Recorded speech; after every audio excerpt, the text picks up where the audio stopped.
深夜，忙碌了一天的我，打开电脑，正准备好好放松一下。叮咚，电脑左上角弹出一封邮件，伟人测试软件。我点击进去后，弹出了一张黑白图片。图片中的女人嘴角咧开得非常夸张，将近要挂到耳朵根，一双眼睛毫无神采。一段血红的文字在图片下浮现。如果你觉得这张照片正常，请立刻退出测试软件。如果你觉得这张照片令你感到不适，那么请继续进行下面的测试。伟人测试软件。我眼前一亮，感觉这游戏还挺刺激。将手上的可乐放在桌子上，啪嗒，点击下载。这软件不大，也就20多兆。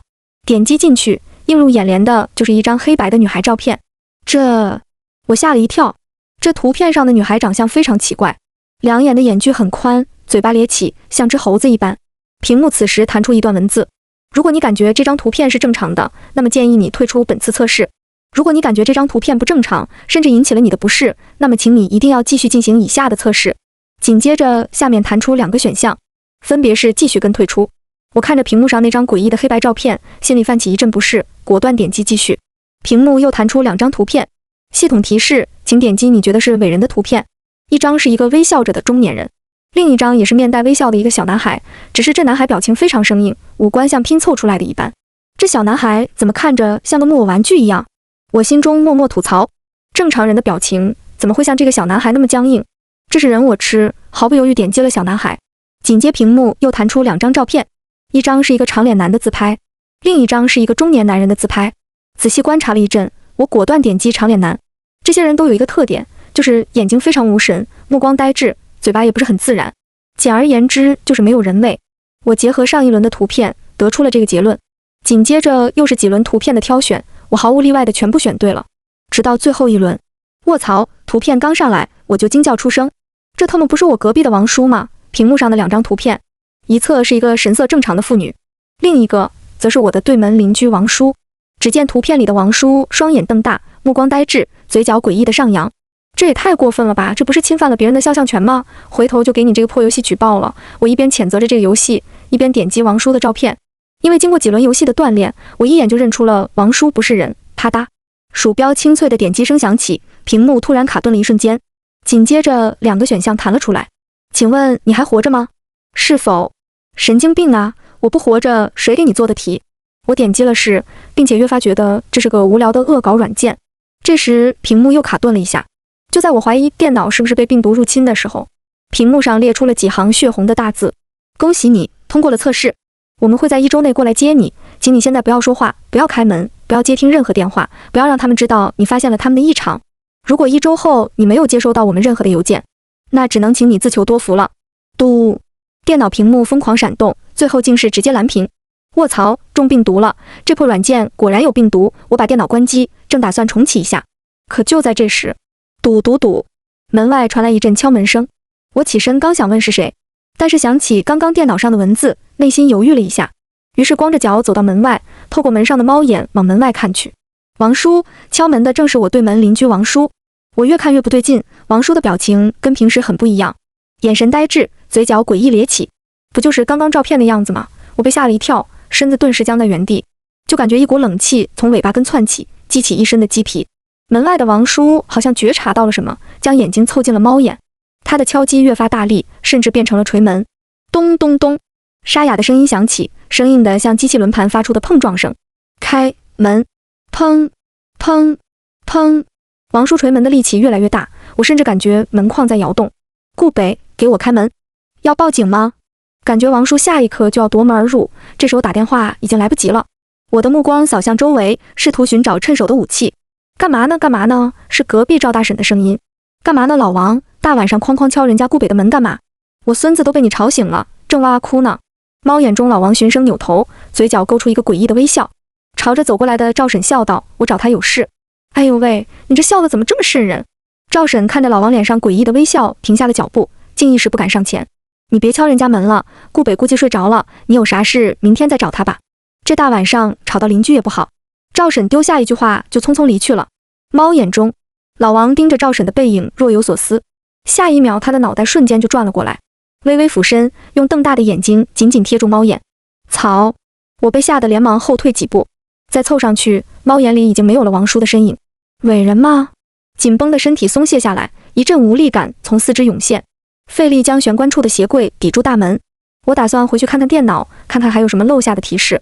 呼，一阵大风从阳台吹进客厅，将窗帘都扬了起来。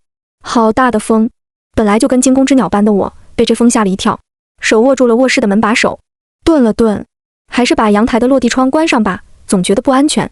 阳台外面没有铁框罩着，只有一排玻璃围栏防止掉落。我转身将阳台的落地窗关上，并从里面反锁了开关。把这个挂上，将挂在客厅的铃铛挂在了门把手上。只要有东西试图从外面拧动门把手，那么上面的铃铛就会掉下来。回到了房间，顺手将房门反锁。电脑在经过重启过后，主页已经恢复了正常。软件呢？我滑动鼠标在主页翻找了一番，之前那个伟人测试软件如同人间蒸发了一般。鼠标被按得啪嗒作响，我的内心越发不安。伟人好像已经盯上我了。更可怕的是，伟人就住在我隔壁。呜！桌子上的手机震动起来，打开来电显示，一看是个陌生来电。我没接也没挂，打开静音就让它自顾自的震动。过了一会，电话的另一头应该是觉得我不会接电话了，便将电话挂断。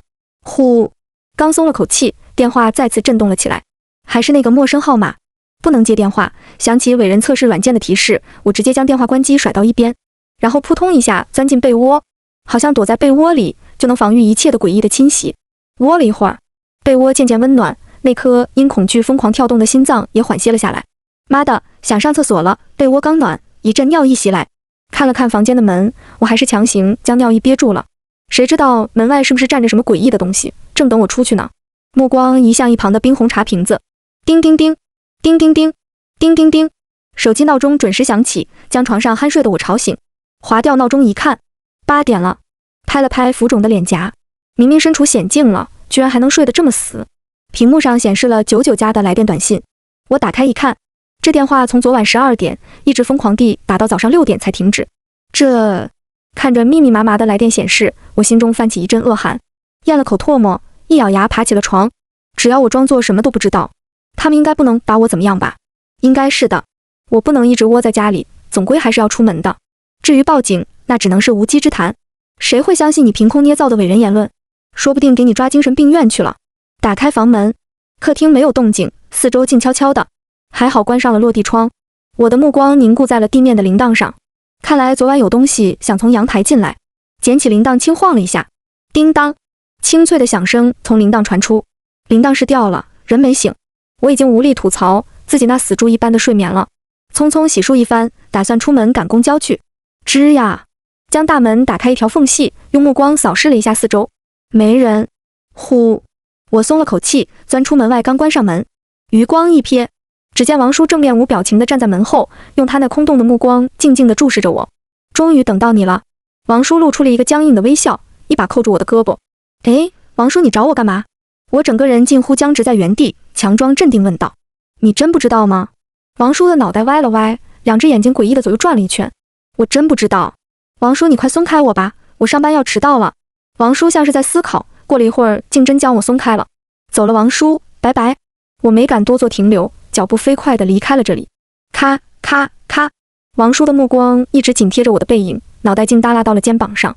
早晨的公交上挤满了上班族，这样真实的场景将我从伟人的恐惧中拉扯出来。挤了20分钟的公交终于到站了，看看时间，8点半了，9点才上班，先去吃个早饭吧。跟往常的时间差不多，到公司还能剩下半个小时吃早餐。即便是来晚了，我也会在公司楼下打完卡，然后继续去吃早餐。民以食为天嘛。熟练地走到自己的老位置坐下，点了碗豆浆和一根油条。金黄酥香的油条在嘴里滋滋作响，配上一碗豆浆，简直享受。吭哧吭哧，满意地将油条屁股塞进嘴里。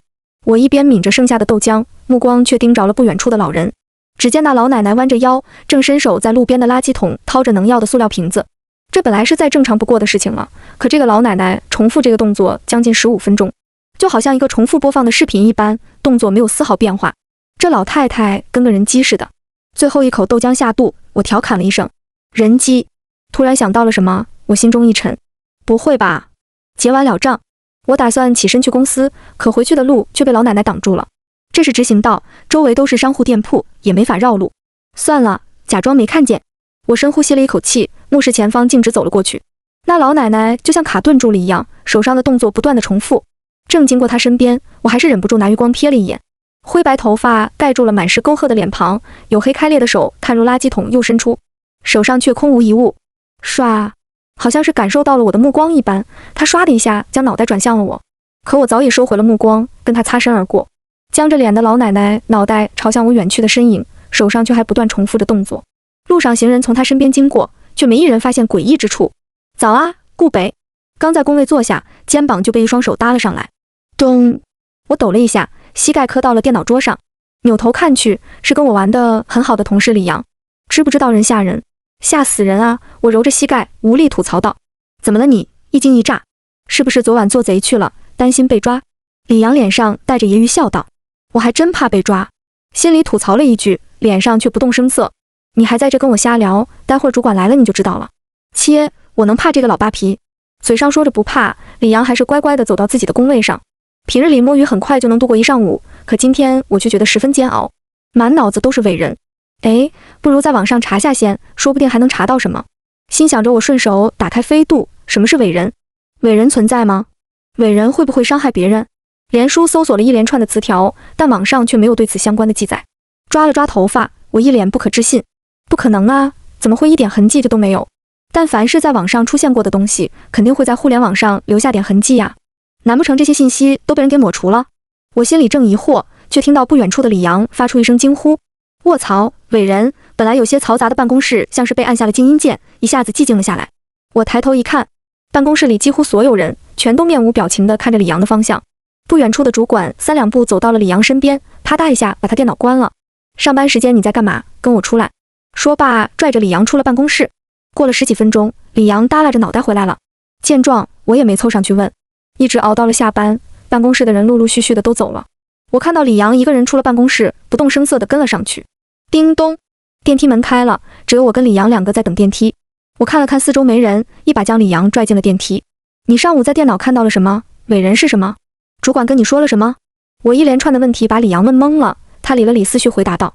我上午摸鱼的时候，电脑突然弹出一个叫伟人测试软件的文件，我手一抖就给下载了，上面是让你鉴定一种叫伟人生物的游戏。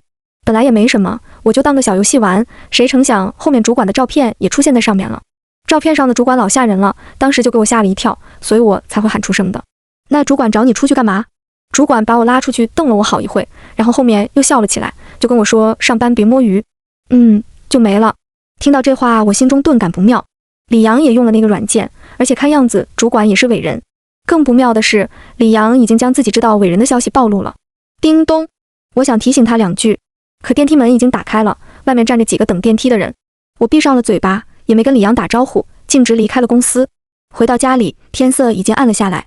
我没什么心情做饭，随便泡了桶泡面就蹲坐在电脑前，手指噼里啪啦地输入着词条，试图在网上找出一丝丝伟人的痕迹。翻找了大半个小时，泡面桶里的汤汁都被面吸干了，怎么就是找不到？我烦躁地不断刷新桌面，脑子里突然灵光一闪，说不定那些远古论坛里会有信息。于是我打开一个年份很老的论坛，在里面不断搜索着相关信息，可上下翻找还是没有信息。难不成是在输入栏打出伟人的拼音首字母 W2， 啪嗒，回车键按下，一篇长长的帖子出现在视线中。找到了，打开帖子我没细看，而是赶紧把里面的内容都给截图备份。确认里面的内容全被截图后，我才开始细细查看。看了看帖子开头的时间是2004年1月13日开始记录的，可现在已经2014年10月20日了，帖子的时间已经过去了10年了。我将脑子里胡乱的想法抛到一边，认真浏览着里面的内容。伟人，下面的称呼就用 W2 代替。W2 是这个世纪初出现的，他们喜欢偷偷观察人类的行为，并在完全掌握后尝试取代这个人。上述只是我的个人猜测。2004年1月20日 ，W2 会以一种类似于能量体不确定的方式存在，他们会在暗中偷偷观察你。2004年2月1日，通过我的观察，我好像找到了一个 W2。2004年3月3日，W2 在没被发现之前是不会提前动手的。如果你已经被 W2 发现，请躲在家中锁好门窗。必要时拿起身边的武器来保护自己。2004年6月10日，我发现身边好像有一个 W2， 他的行为很怪异，像是一个笨拙的机器人。2004年6月11日，他被官方带走了。2004年8月7日，W2 们的动作很混乱，经常控制不住自己的五官，说出来的话也没有逻辑。由于不能很好的控制自己的动作，这导致他们很喜欢爬行。2004年8月16日，我好像被官方组织盯上了。2004年8月18日，该消息已删除。我看到这里的帖子好像被删除了一部分。等下次更新已经过了将近1年，于是我往下面扒了扒。2005年3月10日，我了解了很多东西，可以挑一下能说的分享一下。一代 W2 目前不能确定是从哪里冒出来的，但是分辨它们的方式很简单。他们的动作语言都不符合常人，很显得怪异。伟人会用特殊的手法将人的皮剥开，然后再钻进去缝合。所有伟人背后都有一条黑线。如果在路边遇到这种诡异的人，请远离。我靠！看到这我被吓了一跳，想起白天的李阳，犹豫了一下，还是打个电话过去。喂，顾北吗？电话另一头李阳的声音响起，我松了口气。你到家了没？到家了，这会正吃饭呢，咋了呀？你先去把门反锁上，我有事跟你说。啥事啊？怎么神神秘秘的？李阳嘟囔一声，但还是听我的话，打算去关门。等李阳去关门，我的目光转向了屏幕里的内容。2005年4月13日，根据内部消息 ，W2 好像已经出现2代了。他们的语言、行动已经无限接近正常人，只是有时候表情有些僵硬。或许我们当中已经混迹了不少 W2 了。赌，我正聚精会神看着屏幕的内容，电话那头响起了敲门声。谁呀？李阳开口问了一声。别开门！我冲着电话那头大吼一声。可李阳已经将电话放下，手搭上了门把手。咔嚓，开门声伴随着李阳的声音响起。主管，你这大晚上过来干什么？电话那头的李阳疑惑的声音响起，惊得我起了一身鸡皮。砰的一声关门声响起，紧随其后便是李阳的闷哼声。你们要干神？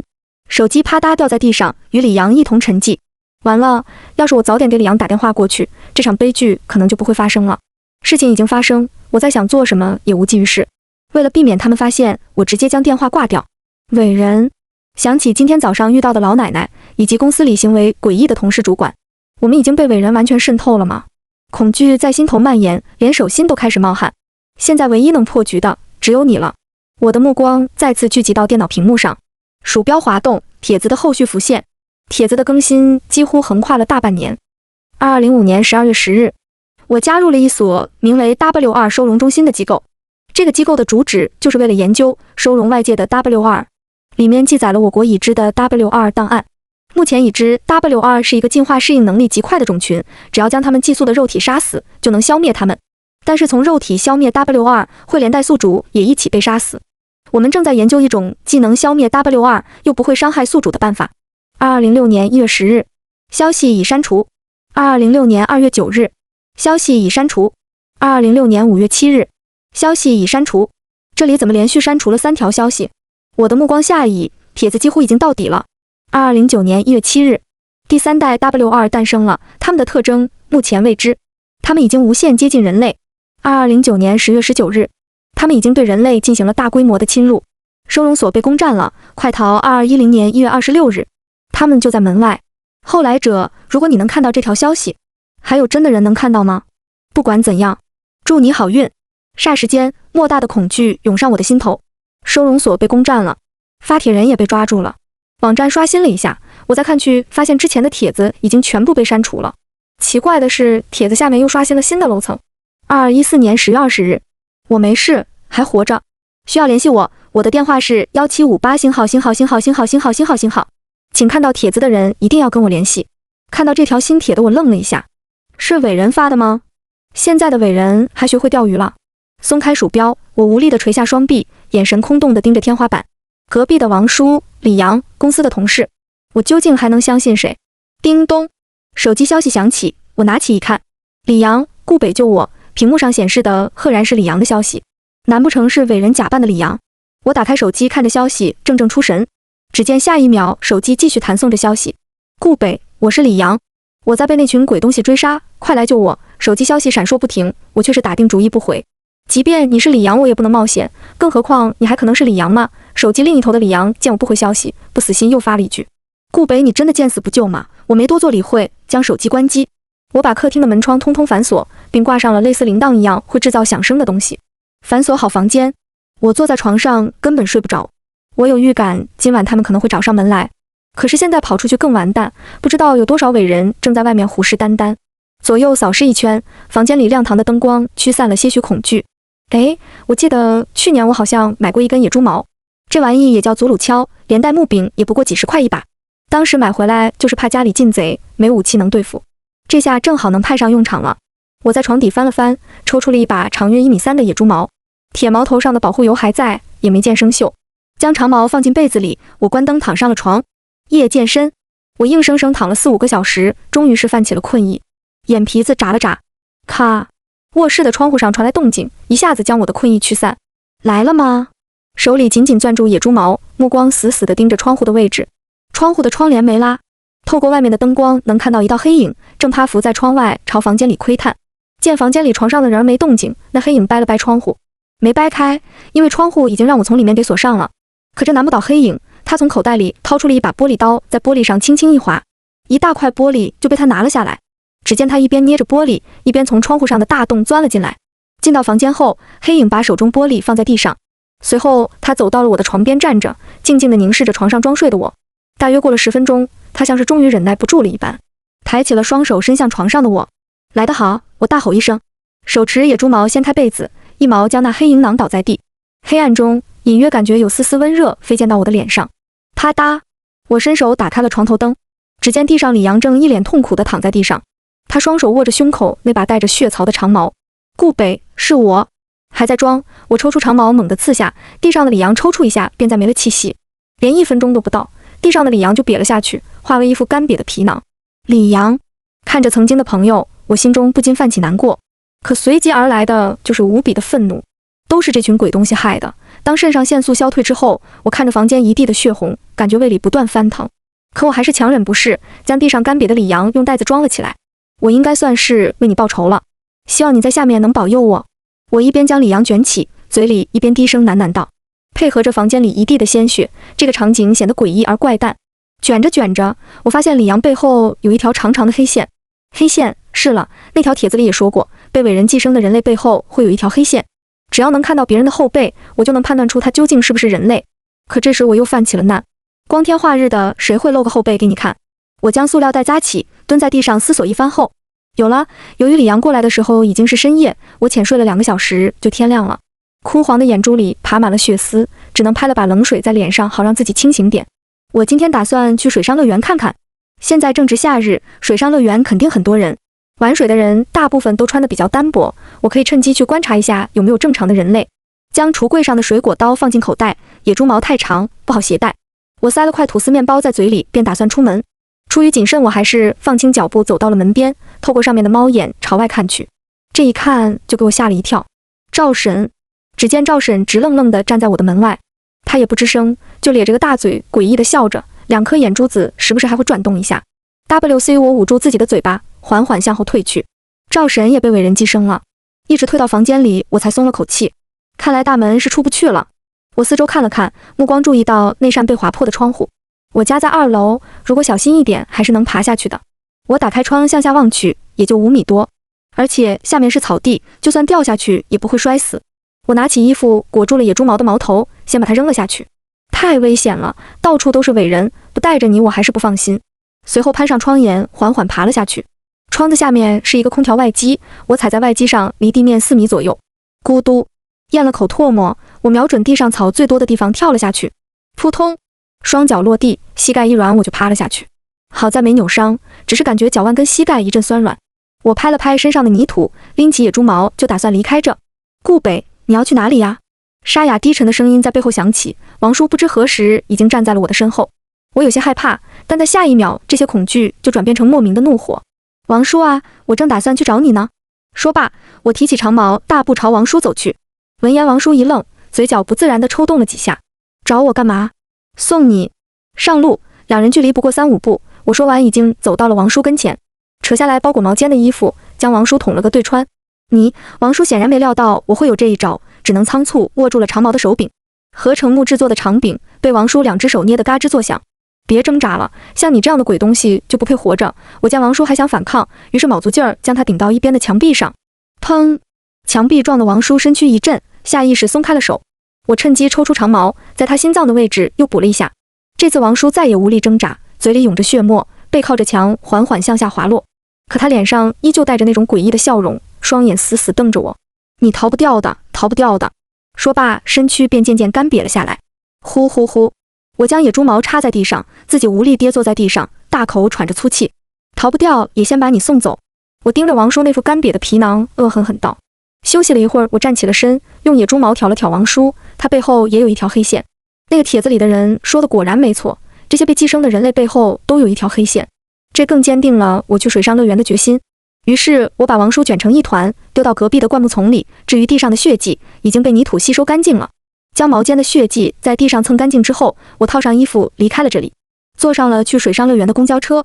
公交车上没人在意满身泥渍的我，依旧是吵吵嚷嚷的，但我却还是紧绷着神经。谁知道他们里面有没有混杂着几个伟人？叮咚，水上乐园站到了，请乘客从后门下车。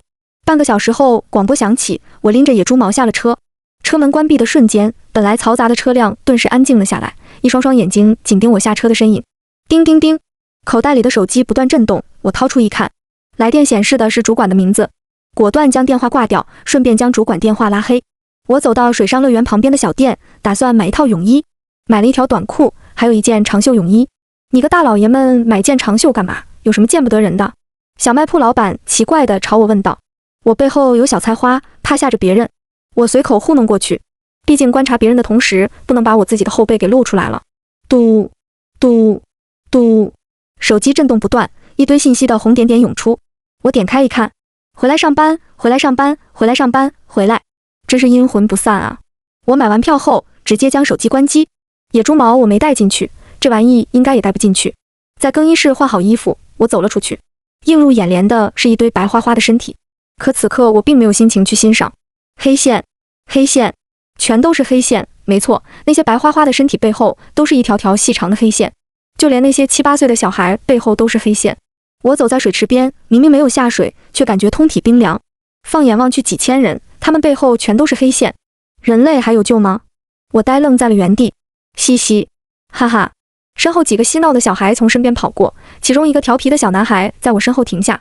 明明是个几岁的小屁孩，脸上却带着不符合常人的狡猾劲。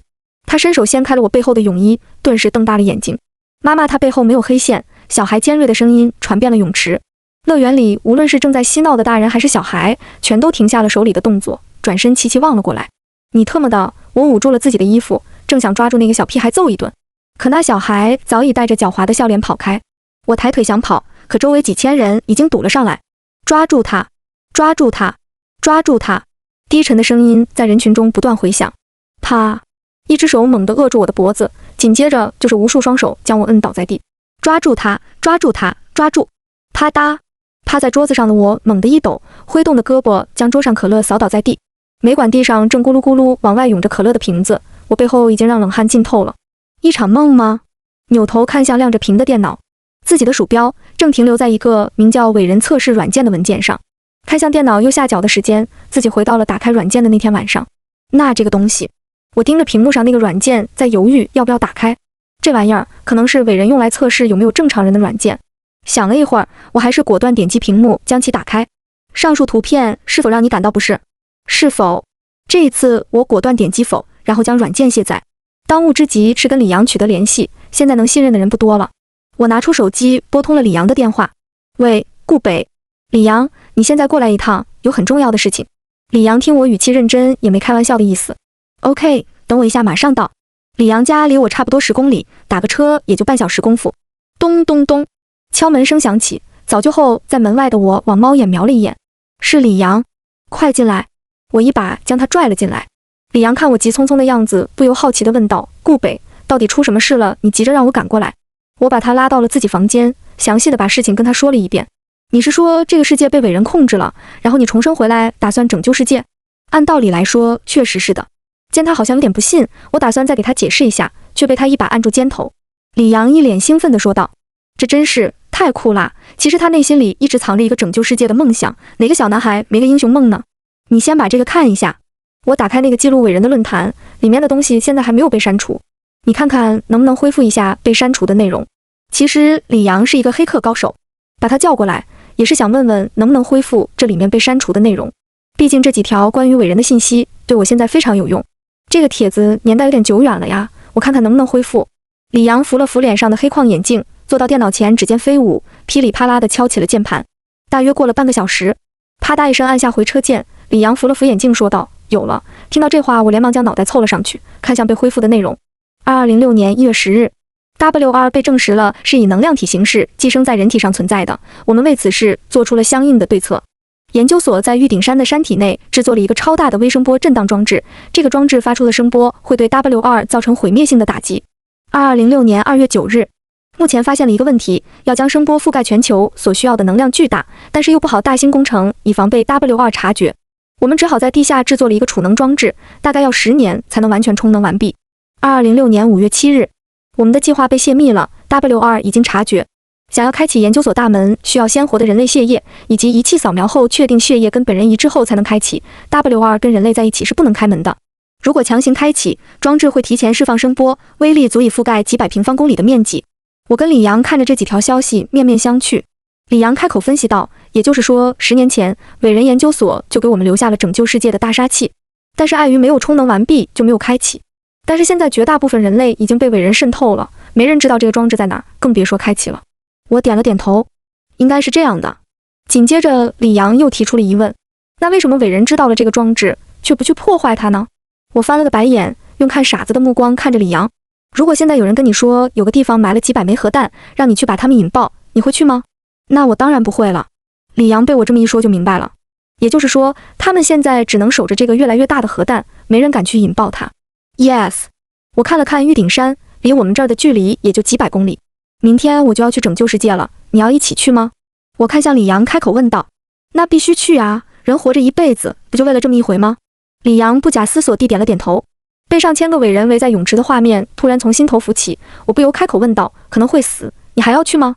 李阳思索了一番，点了点头。去，我不想看到这个世界被伟人控制了，不想看到我的父母全都变成伟人。那就去，我在手机上订了2张明天去玉顶山的高铁票。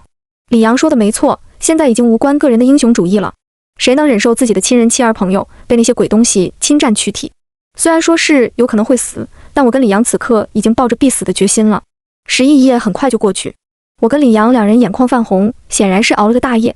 毕竟明天的行动内容以及各种东西马虎不得，得商量清楚。坐在高铁上，我看着窗外的景色变幻不停，身旁的李阳却一直盯着手机。我扭过头去，手机屏幕上是2个皮肤黝黑、反斜杠头发斑白的老人家跟李阳的合照。这是我爸妈。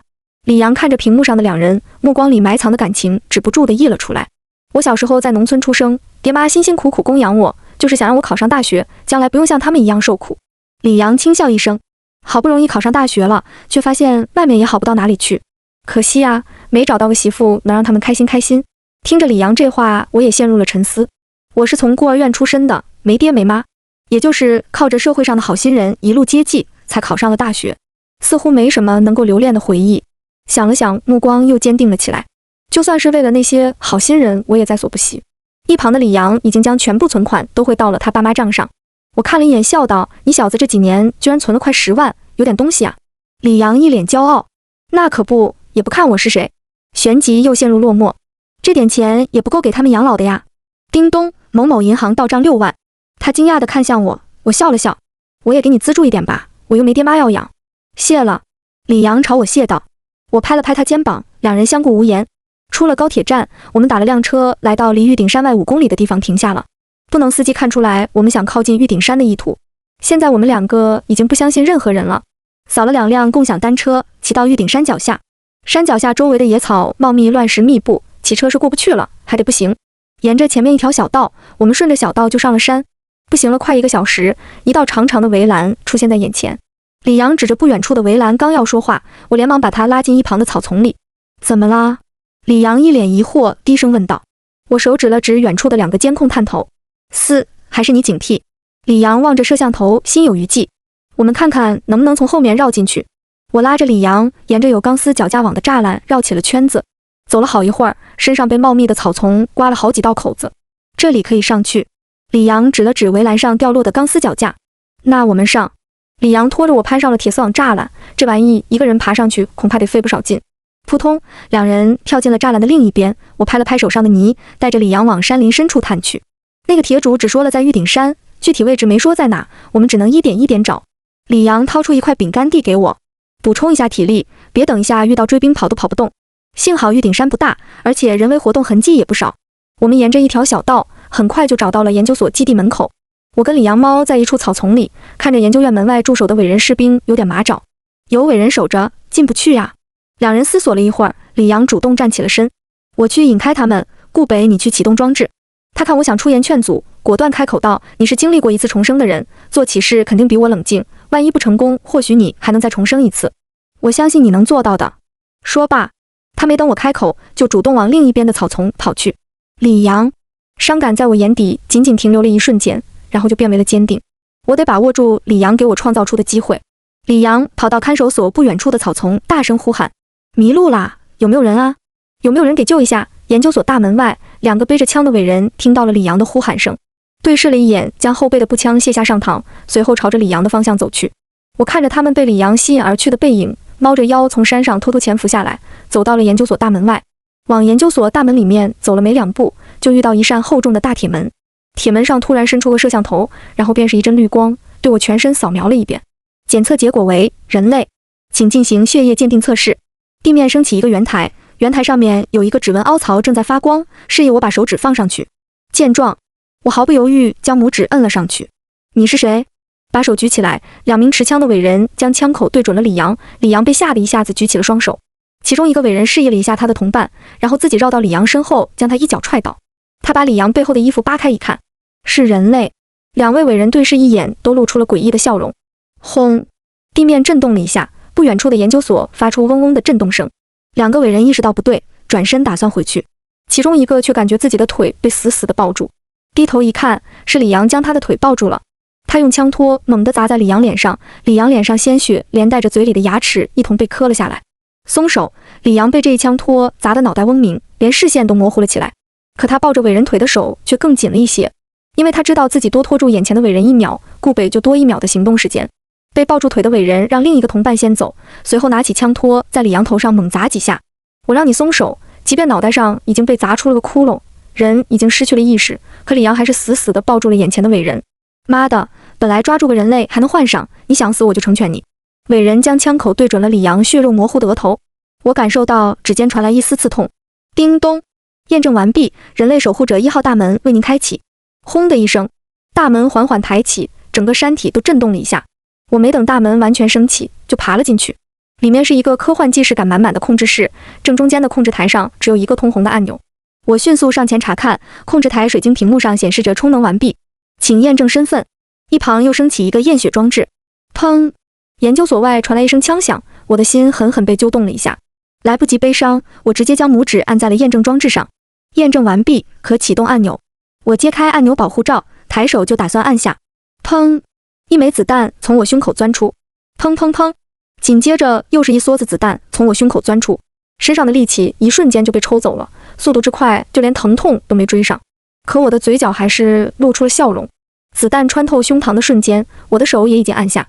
啪嗒，清脆的机械声响起，伟人清除装置已激活。嗡嗡嗡嗡，玉顶山上升起了一个巨大的信号放大器，特殊频率的声波以音速传开。研究所内举枪朝我射击的伟人跟外面那个2个还没来得及反应，就瞪大了眼睛倒在地上。声波由玉顶山上向外不断扩散，途经之地，人们跟割麦子一般倒下，竟无一人能够站立。倒在血泊中的我，视线仿佛透过重重阻碍，跟李阳对视了一眼。我没辜负你的期待。高楼上挂着一块巨大的电子屏幕，上面女主持人播报着今日的新闻。今天是某某年某某月日。就在前日，全球的人都突然陷入了昏迷，原因尚未查明，请市民不必惊慌。联邦决定将这天设为世界昏睡日。